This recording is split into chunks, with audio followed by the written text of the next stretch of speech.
Amén. Buenas noches. Que el Señor les bendiga. Un saludo a todos los que están aquí presenciales y también a los hermanos que nos escuchan a través de YouTube. Que el Señor les bendiga en cada lugar donde ellos estén. Amén. Y le damos las gracias al Señor por permitirnos estar una vez más en su casa. Hoy vamos a continuar la clase número 5 y habíamos empezado a hablar acerca de obediencia determinada, ¿sí?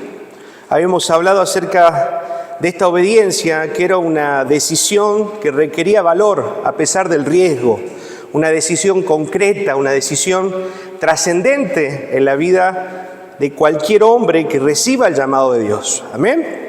Y habíamos empezado a hablar el caso del joven rico, no sé si ustedes recuerdan, amén.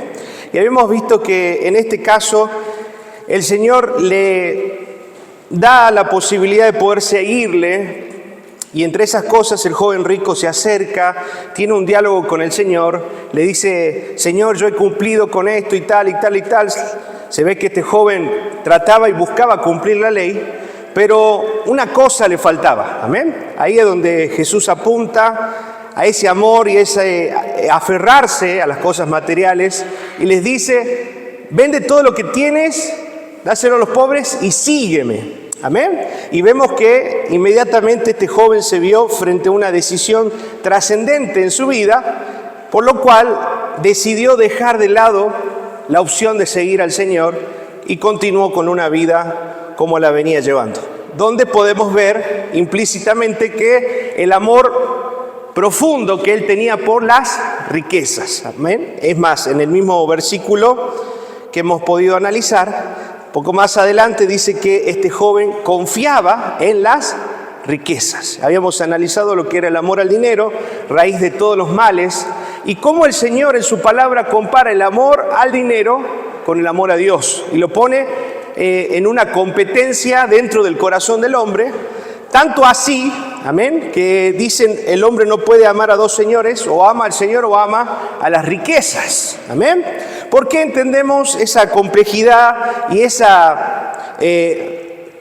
sabemos que Dios no tiene oposición, pero sí en el corazón del hombre se presenta muy fuerte esta oposición del amor al dinero, porque a través del dinero el hombre cree que puede comprar felicidad, cree que puede comprar salud, cree que puede comprar seguridad.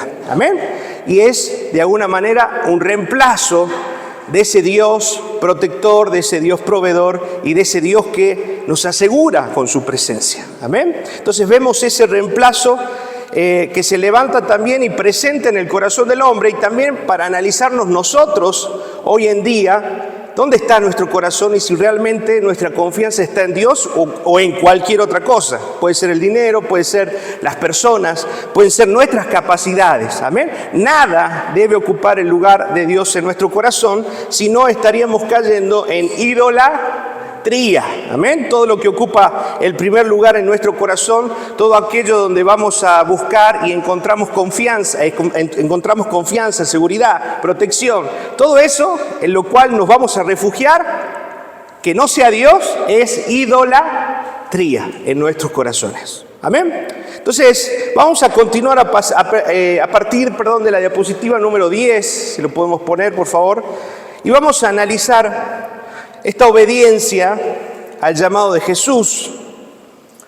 Un poquito eso fue la introducción de la clase que hemos visto la vez pasada. Y hoy vamos a seguir con esta temática de la obediencia determinada. Y vemos que la obediencia al llamado de Jesús jamás está dentro de nuestro propio poder.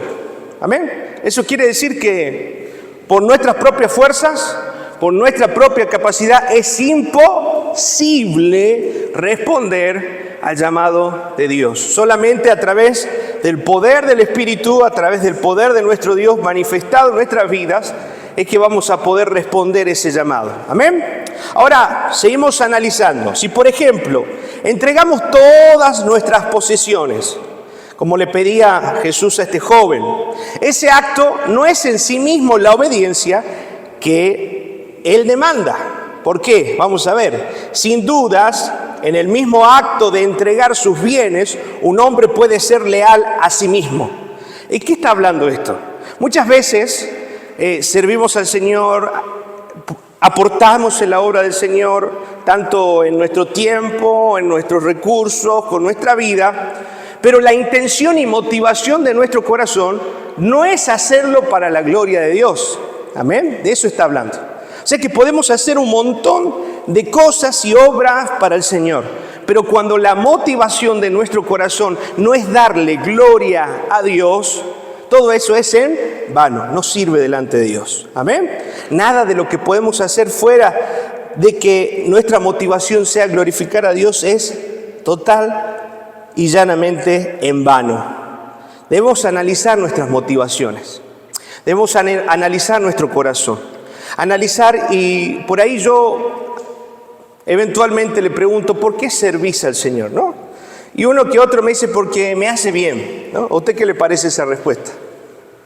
Me hace bien, me siento contento, me gusta que los niños me tengan en cuenta, me abracen.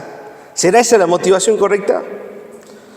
Porque esto no es un club social, no es Cáritas, no es una asociación sin fines de lucro, en el sentido de que es una sociedad o un lugar donde venimos a hacer caridad o venimos a dar un trabajo altruista. Amén. Este es un lugar donde venimos a glorificar a Dios. Y todo lo que hagamos en este lugar, ya sea el barrer, atender a los niños, el poder brindarnos en alguien o en algo, todo eso debe ser para la gloria de Dios. Y muchas veces en el corazón de los creyentes no está claro esto. Amén. Y estas son un poco las obras que vemos al final cuando la gente le diga, Señor, en tu nombre hicimos esto y aquello y aquello. ¿Qué le va a decir el Señor?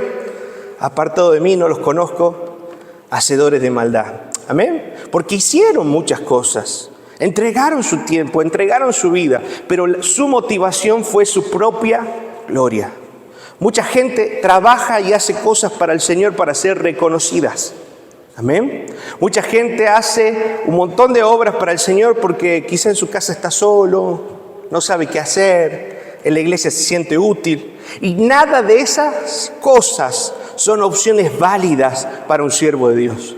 Por eso la palabra bien nos aclara, todo lo que hagamos debe ser para la gloria de Dios. Amén. Todo lo que hagamos no es para sentirnos bien nosotros o para llenarnos de satisfacción nosotros, no. Esas son consecuencias que puede suceder, sí, pero no es el motivo principal por el cual servimos, obramos o hacemos algo para Dios. Amén. ¿Me va entendiendo?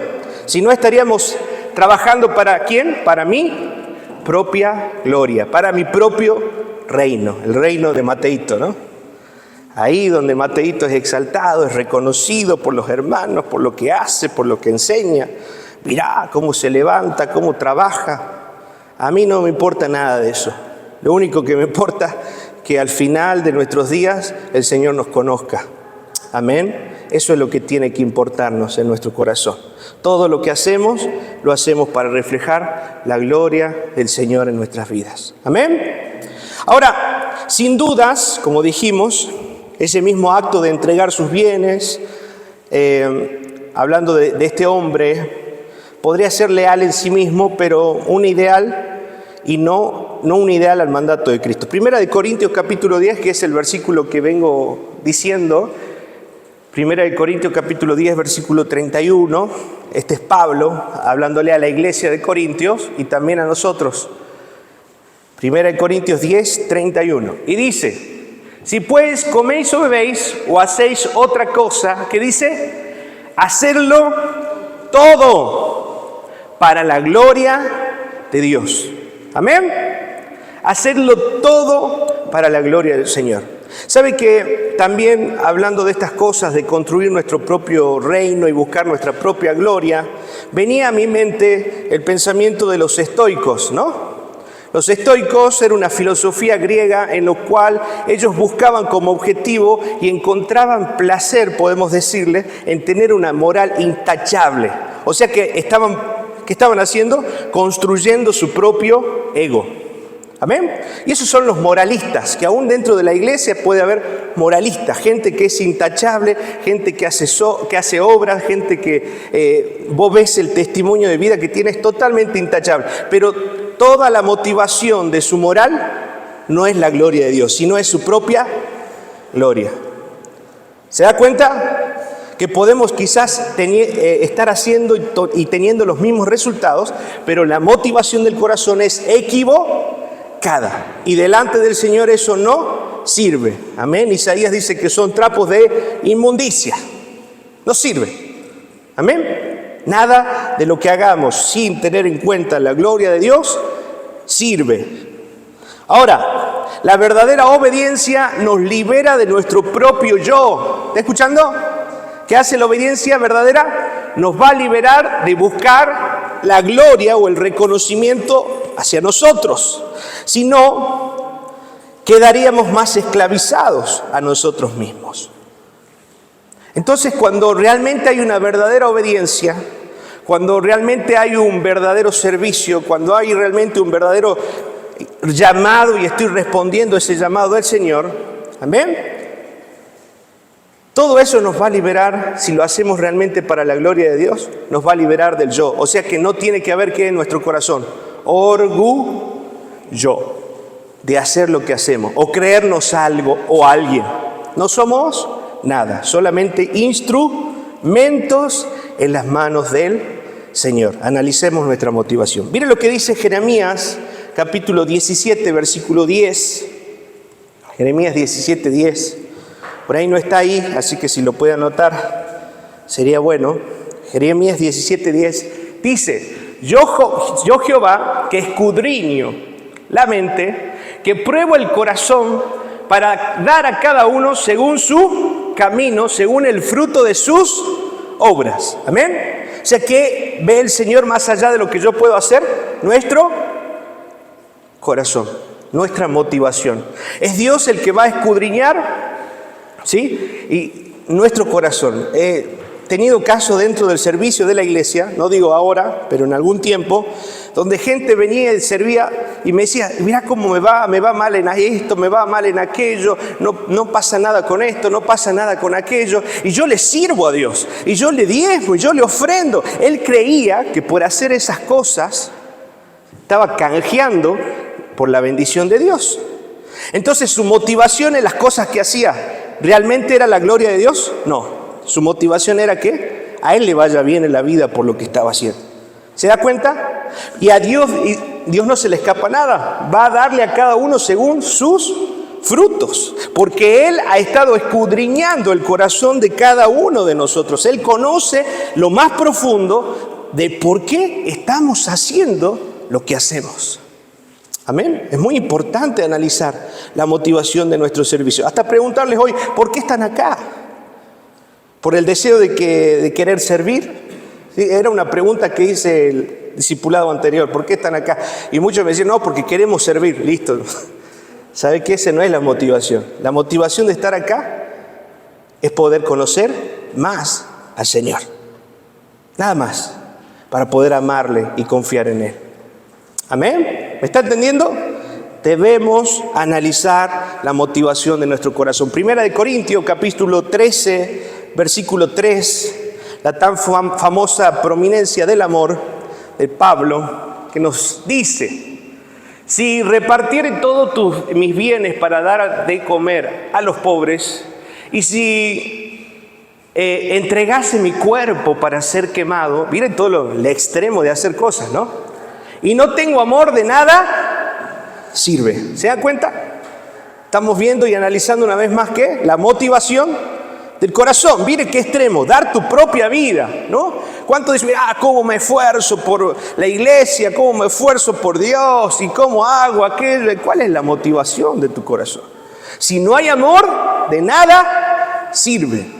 Si en tu corazón no te motiva el amor a Dios y el amor al prójimo, porque esos son el primer mandamiento, ¿se acuerdan? Amarás al Señor con toda tu alma, con toda tu mente, con todo tu corazón, con toda tu fuerza, y a tu prójimo como a ti mismo. Si el amor a Dios y a nuestro prójimo no está implícito en lo que hacemos, de nada sirve si no hay amor. Amén. Así quemes tu cuerpo, así vendas todo y se lo des a los pobres. Si no hay amor, de nada sirve. Analiza la motivación de tu corazón. Analiza la motivación, en este caso, de tu obediencia. ¿Por qué estás buscando obedecer a Dios? ¿Por lo que Él te puede dar o por quién es Él? Amén. Analicemos la motivación. Mire lo que dice Mateo capítulo 6, versículo del 1 al 7. Mateo 6 del 1 al 7. Dice: guardaos de hacer vuestra justicia delante de los hombres, para ser visto de ellos. De otra manera, no tendráis recompensa de vuestro Padre que está en los cielos. O sea, guarda de hacer cosas y mostrar, y para que la gente pueda verte, pueda reconocerte, pueda ver en vos qué buena persona que sos. Ojo, no lo hagan con esa motivación. Versículo 2, que dice: y cuando pues des limosna, no hagas tocar trompeta delante de ti, como hacen los hipócritas en las sinagogas y en las calles, para ser alabados por los hombres. De cierto te digo que ya tienen su recompensa. No hagan eso. Amén. No hagan eso. Si hacen algo para el Señor y si menos gente se entera, mejor. Porque lo estamos haciendo para el Señor. Amén. Lo estamos haciendo para Él. Versículo 3. Analice y cuide su corazón. Mas cuando tú des limosna, no sepa tu izquierda lo que hace tu derecha. Versículo 4. Para que sea tu limosna en secreto, y tu Padre que te ve en lo secreto te recompensará en público. Amén. ¿Buscamos nuestra recompensa? ¿Buscamos nuestro reconocimiento? No. Lo hacemos en secreto, y si Él quiere y puede, en el sentido quiere hacerlo, va a hacerlo, va a reconocernos. Pero si no, gloria a Dios. Él sabe también por qué no. Amén. Vamos, tengamos en cuenta esto porque es muy importante. 5. Y cuando ores, no seas como los hipócritas, porque ellos aman el orar en pie en las sinagogas y en las esquinas de las calles, para ser visto de los hombres. De cierto os digo que ya tienen su recompensa. Otra vez, mala motivación, listo. Si su intención era que la gente los vea y los admire, ya tienen su recompensa. Versículo 6. Mas tú, cuando ores, entra a tu aposento y cerrada la puerta, ora a tu Padre que está en lo secreto, y tu Padre que te ve en lo secreto te recompensará en público. Amén. Versículo 7. Ahora, no está diciendo que no podemos orar en la congregación libremente o expresar nuestra adoración. No, está diciendo que no seamos hipócritas en el sentido de no estar buscando el reconocimiento. Amén, que la gente diga: ay, qué santo que sos, mirá qué entregado el tipo. No nos hace falta. Dios conoce nuestro corazón, pero sí tenemos libertad para orar y para hacer, siempre y cuando cuidando nuestro corazón, entendiendo por qué. Ahora, versículo 7, y orando, no uséis vanas repeticiones como los gentiles, que piensan que por su palabrería serán oídos, ¿sí? Por su liturgia, por su verborragia, por su capacidad de hablar y rebuscado en las palabras, cree que Dios lo va a poder. No, Dios no va por ahí. Dios está viendo nuestro corazón. Mientras más sencilla y mientras más sincera sea nuestra oración, más va a llegar al corazón del Señor. Amén. Quizás en algunos momentos de dificultad y de tristeza no nos quede otra palabra, decir: Señor, ayúdame. Y no tengamos tantas palabras. Dígame usted si cuando pasa momentos difíciles, de verdad que a veces no nos cuesta orar, ¿verdad? Y solamente hay lágrimas a veces en nuestro corazón, en nuestros ojos. No hay un deseo ferviente por orar. Lo maravilloso de esto que nos dice Pablo en el libro de Romanos, que dentro nuestro Él ha puesto a quien, a su Espíritu Santo, quien intercede por nosotros. Así que cuando usted no tiene ganas de orar, anda triste, anda bajón, ¿quién está orando por usted? El Espíritu Santo. El Espíritu Santo se está conectando con el Padre. El Espíritu Santo está pidiendo: Señor, dale fuerza, dale ánimo. Qué hermoso, ¿no? Nuestro Señor. Por eso Él es nuestro ayudador. Él no nos deja, no nos desampara. Él está con nosotros en todo momento, en todo lugar, intercediendo por nosotros delante del Padre. Amén. ¿Cuántos les dan gracias al Señor por ese amor? Amén. Maravilloso amor del Padre, que a pesar de nuestras ganas, el Señor no tiene en cuenta eso, sino tiene en cuenta que en nosotros habita su Santo Espíritu y oye la intercesión de ese Espíritu por nuestras vidas. Amén. Me imagino, ¿no? aún el hecho de que muchas veces o quizás hemos andado rebeldes fuera del camino de Dios, pero conociendo a Dios. Y no es que el Espíritu Santo se alejó, eso pasaba en el tiempo de Sansón. ¿Se acuerda que el Espíritu al final se apartó de él por toda su maldad? Pero en este nuevo pacto el Espíritu Santo sigue en nuestra vida, permanece en nuestro corazón, porque tiene un pacto eterno con nosotros. Amén. Y aún en el momento de desviación, en el momento de flaqueza, el Espíritu Santo sigue intercediendo por nosotros. ¡Qué bárbaro! ¡Qué amor tan precioso! ¡Qué amor tan grande! Amén. Ahora, miren lo que dice Filipenses capítulo 2, versículo 13, siguiente diapositiva, por favor. Analizando esto, ¿no? Conocido versículo, muestra de la fidelidad de Dios y del amor de Dios en nuestras vidas. Amén. Dice, porque Dios es el que en vosotros produce así el querer como el hacer su buena voluntad. Les pregunto de vuelta, ¿está en nosotros el deseo de hacer la voluntad de Dios? ¿Está en nuestra naturaleza? ¿Está en nuestra posibilidad humana, en nuestra voluntad, en nuestro querer hacer la voluntad de Dios? No. Es a través de la intervención de la gracia de Dios en nuestra vida que Él trae fe, y a través de la fe trae estos frutos en nuestra vida para querer y desear hacer la voluntad de Dios. ¿Se da cuenta qué maravilloso es nuestro Dios? O sea que si Él nos llama, Él nos va a ¿qué? Capacitar para responder a ese llamado. ¿Amén? ¿Cuántos creen que Dios los llamó a ser sus hijos? ¿Amén? ¿Y cuánto han podido comprobar que cuando aún usted no tiene fuerzas y ganas, el Señor lo impulsa y lo lleva a hacer la voluntad de Dios? ¿Amén? Mire, yo quiero que entienda algo hoy. Romanos capítulo 3, versículo 10 al 12, para que entendamos nuestra incapacidad realmente de hacer la voluntad de Dios. Realmente somos totalmente incapaces.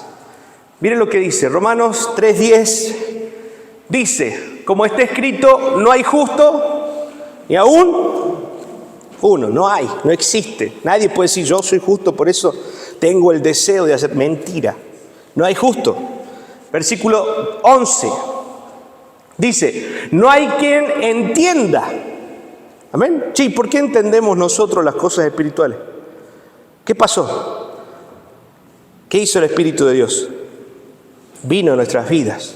Amén. Pero en realidad, en este mundo, y como hemos nacido, muertos espiritualmente, separados de Dios, no hay quien pueda entender las cosas espirituales. Esa es la verdad. De ese mundo vinimos. De ese mundo el Señor nos ha rescatado. No hay quien busque a Dios. ¿Te das cuenta? No es que yo tuve el deseo. ¿Cuántos escucharon así? No es que yo deseé buscar a Dios y fui y me encontré y fui a la iglesia y me puse a orar y el Señor me respondió. ¿Así funciona? No, no hay quien busque, no hay quien entienda. Es imposible por nuestros medios desear las cosas de Dios. Versículo 12, mire lo que dice. Todos se desviaron, a una se hicieron, ahí está, ¿qué éramos? Inútiles. No servíamos para nada. Dice, no hay quien haga lo bueno, no hay ni siquiera uno. ¿Se da cuenta? ¿Está en nosotros la posibilidad de hacer la voluntad de Dios? No. ¿Quién puso en nosotros el deseo de seguir al Señor? Él mismo. Esa es su gracia. ¿Cuánto le dan gracias al Señor por ese favor? Que no ha sido otorgado a todos. Por eso dice, muchos son llamados y pocos los escogidos. Él nos ha dado la posibilidad. Qué tremendo. Efesios, mire, para que sigamos afirmando y entendiendo cuál es nuestra condición. Efesios capítulo 2, versículo 1 en adelante. Esta es nuestra condición. No podemos responder. Dice, y Él os dio vida a vosotros cuando estabais muertos en delitos y en pecado. ¿Cómo estábamos nosotros? ¿Se acuerda qué muerte, tres tipos de muertes que había? Muerte espiritual, muerte del cuerpo, física, y muerte eterna, que es la separación eterna de Dios para aquellos que no han aceptado o la gracia de Dios no los ha alcanzado. Amén. Ahora, dice acá que estábamos muertos, estábamos entonces separados de Dios, separados de su voluntad, separados de entender las cosas de Dios, en nuestros delitos y pecados. Versículo 2. Esta es nuestra condición. Dice, en las cuales anduvisteis en otro tiempo, siguiendo la corriente de este mundo, conforme al príncipe de la potestad del aire, el espíritu que ahora opera en los hijos de desobediencia. Eso éramos nosotros. Amén. También la palabra nos describe como hijos de ira. Porque ¿qué merecíamos nosotros por la paga de nuestro pecado? La ira de Dios.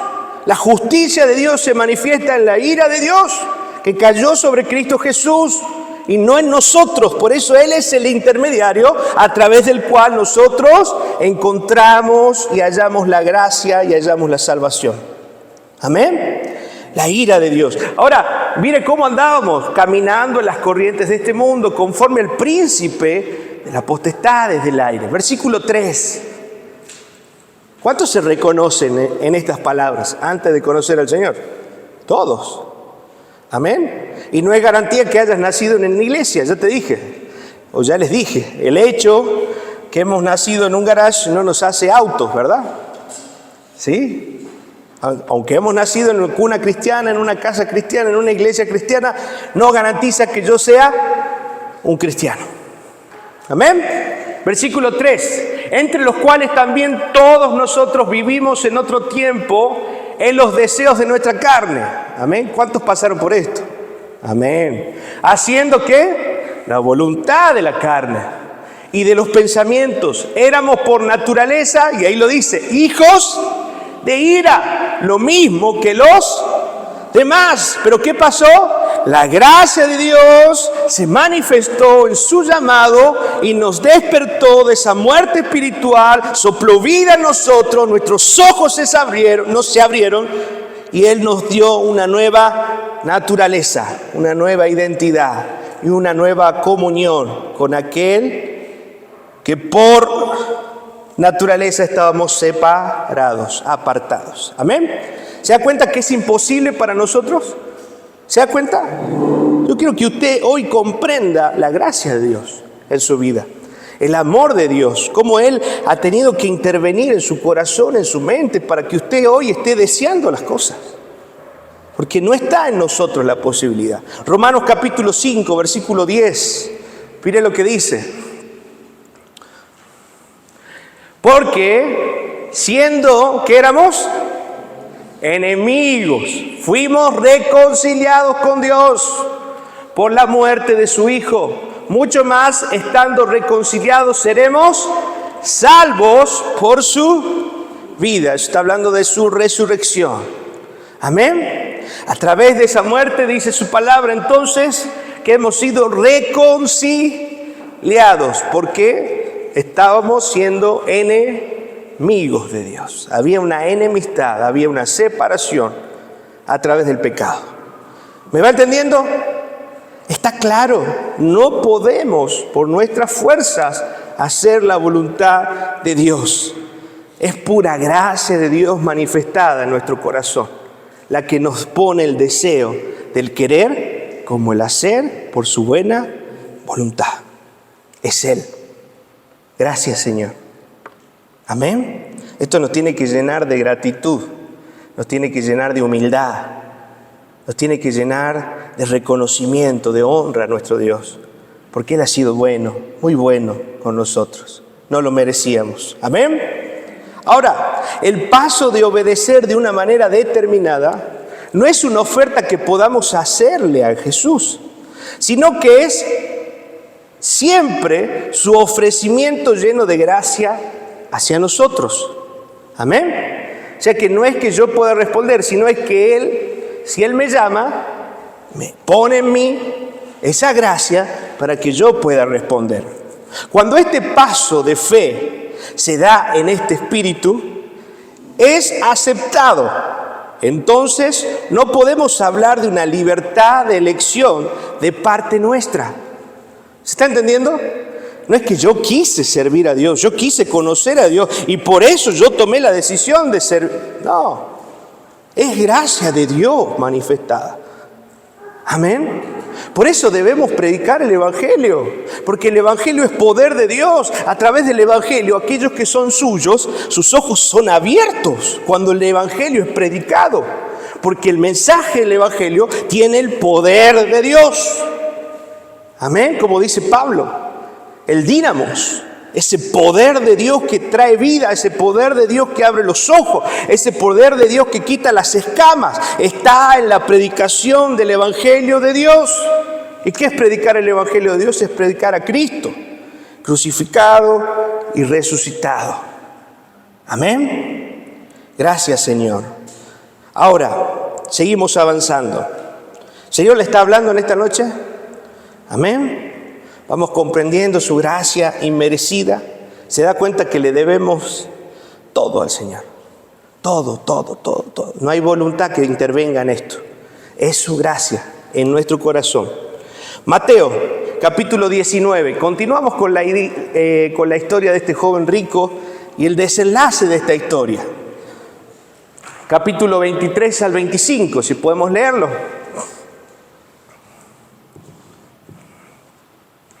Entonces Jesús dijo a sus discípulos: de cierto os digo que difícilmente entrará un rico en el reino de los cielos. ¿Sí? ¿Por qué está hablando de aquel rico?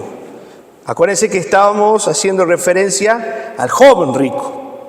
¿Y por qué dice el Señor que es difícil que un rico entre al reino de los cielos? Porque aquel que es rico encuentra satisfacción y encuentra confianza en sus riquezas. ¿Ha reemplazado a quién? A Dios. Por eso es más fácil predicarle a gente humilde, ¿verdad? Pero cuando nos tocan profesionales o nos toca gente con cierto poder adquisitivo, es más difícil. Pero si la gracia de Dios está sobre ellos, no hay nada imposible. ¿Qué es lo que va a decir el Señor? Amén. Es totalmente difícil predicarle a estas personas, pero si ellos han sido escogidos por Dios y escuchan el mensaje del Evangelio, sus ojos van a ser abiertos, su conciencia va a despertar y van a poder entender el Evangelio. Amén. Va a venir esa vida espiritual sobre ellos. Versículo 24. Dice: otra vez os digo que es más fácil pasar un camello por el ojo de una aguja que entrar un rico en el reino de Dios. Otra vez haciendo referencia al rico, que dice las bienaventuranzas, Mateo 5, versículo 3, bienaventurados los pobres de espíritu, porque de ellos es el reino de los cielos. Amén. Mira esta comparación, pobre y rico. ¿Por qué dice el pobre? Porque el pobre reconoce su necesidad.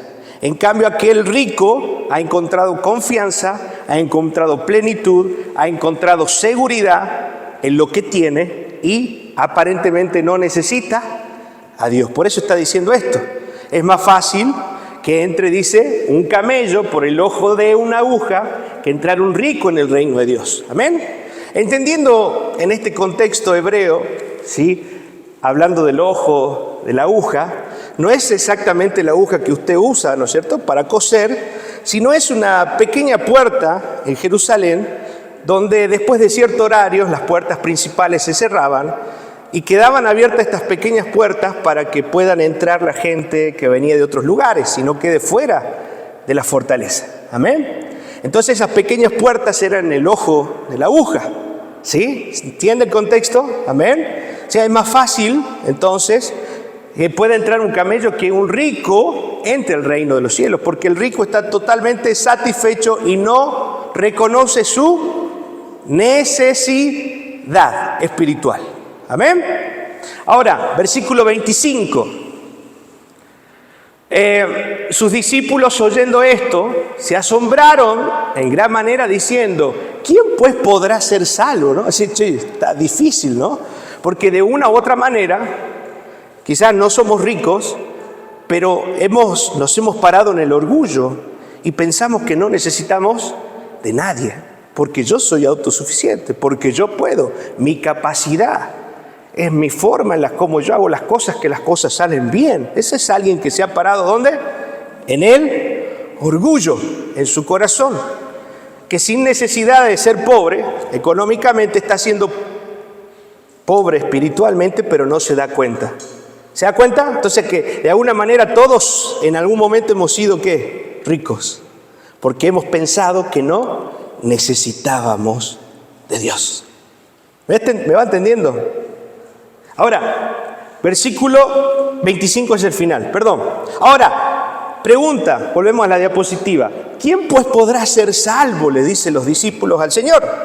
Parece indicar que no veían el caso del joven rico como algo excepcional, sino típico. O sea, que era más común de lo que pensaban. Porque no preguntaban, ¿por qué este hombre es rico? Sino de qué manera, de una manera bastante general, ¿quién pues podrá ser salvo? O sea, de una manera se preocuparon. ¿Ven? Es difícil entrar al reino de los cielos. No es fácil. Eso quiere decir no lo podemos hacer nosotros. Porque todo hombre, aún los mismos discípulos, pertenecen a esos ricos para quienes es tan difícil entrar al reino de los cielos. Amén. Y nosotros también pertenecíamos ahí. ¿Cuántos reconocen que en algún momento pertenecían ahí? Eran autosuficientes, podían con sus fuerzas, con su capacidad, siempre tenían la razón. Amén. Pertenecíamos también a ese grupo. Seguimos avanzando. Siguiente diapositiva. La respuesta que da Jesús les mostró a los discípulos que lo habían comprendido bien. La salvación, cuando se sigue a Jesús, no es algo que nosotros los hombres podemos lograr por nosotros mismos, sino que con Dios todas las cosas son posibles. Amén. Mire lo que dice Mateo 25, 27, o 26, perdón, primero. Dice, y mirando Jesús les dijo, para los hombres esto es y ahí vemos de vuelta, la imposibilidad del hombre de ser salvo. ¿Estamos hasta ahí? Para los hombres, el acercarnos a Dios, el querer obtener la salvación de los hombres es imposible. Y lo explica aquí. Mas para Dios todo es posible. Otra vez lo vuelve a afirmar. No hay otra manera de responder al llamado de Dios si no es a través de la intervención de Dios en nuestro corazón que nosotros podemos alcanzar la salvación. ¿Se da cuenta? Solamente para Dios es posible. Ay, gracias Señor. ¿Cuánto le dan gracias al Señor por esa posibilidad, por ese amor?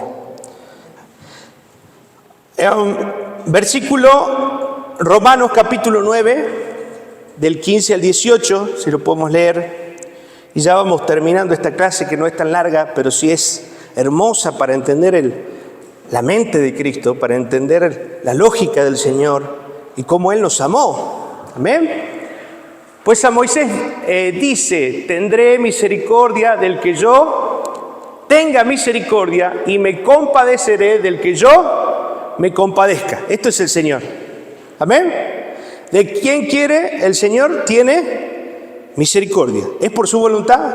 ¿Es por su fuerza? ¿Por su capacidad? No. Es porque Dios quiso hacer misericordia. Por eso estamos acá. Es porque Dios quiso hacer misericordia conmigo, con vos, con tus hijos y con aquellos que hemos conocido al Señor. Versículo 16. Así que no depende, ahí lo dice, no depende del que quiere ni del que corre, sino de Dios que tiene misericordia. No depende, no es que yo deseo acercarme a Dios, no, es la gracia de Dios que se manifiesta, es la gracia de Dios que pone en nosotros esta misericordia y se manifiesta a través de Cristo y de su gracia. Amén. Mire lo que dice el versículo 17, y esto es un poco más duro, para que entendamos bien. Porque la Escritura dice a Faraón, para esto mismo te he levantado, para mostrar en ti mi poder, para que mi nombre sea anunciado por toda la tierra. Versículo 18. De manera que de quien quiere tiene misericordia, y al que quiere endurecer, endurece. O sea que ¿de quién depende nuestra salvación? De Dios, de su gracia, de su favor, de su misericordia. ¿Por qué hay gente perdida? ¿Por qué hay gente?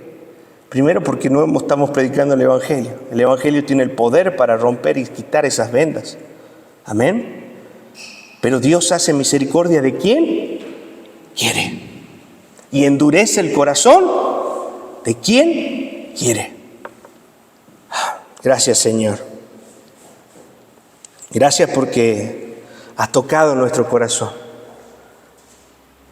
Nos has llevado a la verdad, al arrepentimiento, al perdón. Gracias, Señor. Amén. ¿No se siente un amado por Dios? Un cuidado, un protegido, un elegido, alguien que realmente ha sido especial. Por eso, no es porque yo sea especial, sino porque Él ha querido manifestar. Pero en esa manifestación me ha hecho especial, porque me ha amado. Amén. Me ha hecho su hijo. Gracias, Señor. Mire lo que, para terminar, la obediencia desata promesas. Mateo 19, del 29 al 30. Y con esto vamos terminando. No lo hacemos por estas promesas, estas son añadiduras, amén, de lo que Dios hace cuando hay una obediencia determinada en nuestra vida. Gracias, Señor. Versículo 29, y cualquiera que haya dejado, ¿qué dice? Casa, su hermano, su hermana, su padre o madre o mujer o hijos o tierras por mi nombre, recibirá 100 veces más y heredará la vida eterna. Sé que hay bendición en la obediencia. Tremendo, ¿verdad? Cualquier cosa que hayamos hecho por el Señor, cualquier cosa de la cual nos hemos alejado por Él y hemos tomado distancia para buscar y honrarle a Él, amén, y ha sido un sacrificio quizás para nuestra vida, nada cae en saco roto. Todo tiene recompensa en el mundo espiritual y también en el mundo material, si está en su voluntad hacerlo. Amén. Miren lo que dice el versículo 30. Pero muchos primeros serán postreros y los postreros serán primeros. Hablando de la obediencia y de cómo Él llega a nuestras vidas por misericordia y por favor, como gentiles. Amén. Está hablando de los gentiles, porque primero Dios, ¿por quién vino? Por su pueblo, los judíos. ¿Se da cuenta? Pero después ellos, dice, le rechazaron y por la gracia de Dios entramos nosotros como ramas injertadas, dice Pablo, en el olivo, como gentiles, a ser parte del pueblo del Señor. Por eso dice acá, por mucho, primeros serán postreros, y los postreros, los que eran segundos, van a ser primeros. Gracias de Dios, manifestada a nosotros como gentiles. Amén. ¿Le da gracias al Señor en esta noche? Terminamos esta clase con una actitud de oración, con una actitud de agradecimiento al Señor, dándole gracias por todo lo que Él ha hecho en nuestras vidas y porque no merecíamos absolutamente nada.